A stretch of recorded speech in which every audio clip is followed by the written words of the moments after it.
की शुरुआत होती है एक छोटे से गांव से, जहां वक्त थम सा जाता है और जहां सपनों को उड़ने की इजाजत नहीं मिलती। इसी गांव में रहता था एक लड़का रे स्टार, एक झोपड़ी में फटे पुराने कपड़े पहने, भूखे पेट, मगर आंखों में आग और दिल में सुरों की गूंज लिए। रे स्टार गरीब था, इतना गरीब कि 2 वक्त की रोटी के लिए उसे खेतों में मजदूरी करनी पड़ती थी। लेकिन उसके अंदर एक अलग ही दुनिया थी, संगीत की दुनिया। वो हर दिन खेत में काम करते हुए फावड़े की ताल पर गाता था। मिट्टी से लिपटे हाथों से वो आसमान को छूने का ख्वाब बुनता था। उसका गला जैसे भगवान का वरदान हो, एक बार जो सुन ले वो भूल नहीं सकता। उसी गांव में रहती थी चारू, अमीरी की गोद में पली लड़की। उसके बाप का नाम पूरे जिले में था, बड़ा बिजनेसमैन, घमंडी और ताकतवर। चारू हर दिन बड़ी महंगी गाड़ियों में बैठकर गांव से बाहर जाती। एक दिन रेस्टार खेत में अकेला काम कर रहा था। आसपास हरियाली थी, बादलों का मौसम था। उसने आंखें बंद की और गाना गाने लगा, तेरी यादों में बसी है मेरी ये तन्हाई। उसी वक्त चारू की कार वहां से गुजर रही थी। गाने की आवाज ने उसे रोक दिया। वो कार से उतरी और रेस्टार को देखती रह गई। उसकी आंखों में कुछ खास था और आवाज में वो जादू जिसे रोक पाना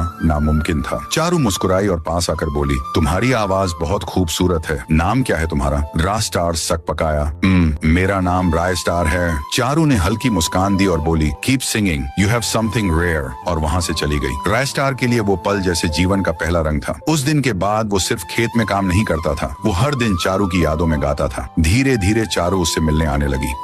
राय स्टार उसे गांव के तालाब, पहाड़ी, सब कुछ दिखाता, पर किस्मत को ये मोहब्बत मंजूर नहीं थी। एक दिन चारू के पिता ने राय स्टार के बारे में सब पता करवा लिया और गुस्से में आग बबूला होकर चारू से कहा, अगर तुमने उस लड़के से दोबारा बात की तो तुम्हारा सब कुछ छीन लूंगा। चारू टूट गई थी, पर उसने राय स्टार को मिलने का फैसला किया। वो खेत में आई और बोली, राय स्टार, तुमसे मिलकर एक गलती की। तुम नाकाम, बेरोजगार, एक मजदूर हो। मेरा टाइम खराब किया तुमने। राय स्टार के होंठ थरथराने लगे, आंखें डबडबा गईं। चारू, तुम ही तो मेरी दुनिया थी। चारू मुड़ी और चली गई। राय स्टार वहीं खड़ा रहा, टूटा बिखरा, खत्म। उस रात राय स्टार ने खाना नहीं खाया। अगले दिन वो खेत नहीं गया। तीसरे दिन वो गांव से गायब हो गया। लोग कहते हैं वो पगला गया है। कुछ ने कहा उसने खुद को खत्म कर लिया। सालों बीत गए। चारू अब मशहूर बिजनेस वुमन बन चुकी थी। एक दिन उसे इन्विटेशन मिला एक म्यूजिक शो का। स्टार परफॉर्मर रे स्टार, चारू चौंकी। रे स्टार, वही रा स्टार। वो उसी रात पहुंची। भीड़ में बैठकर रे स्टार को देखा, ब्लैक कोट, शांत आंखें, पर वो आंखें अब मुस्कुराना भूल चुकी थी। जैसे ही गाना शुरू हुआ,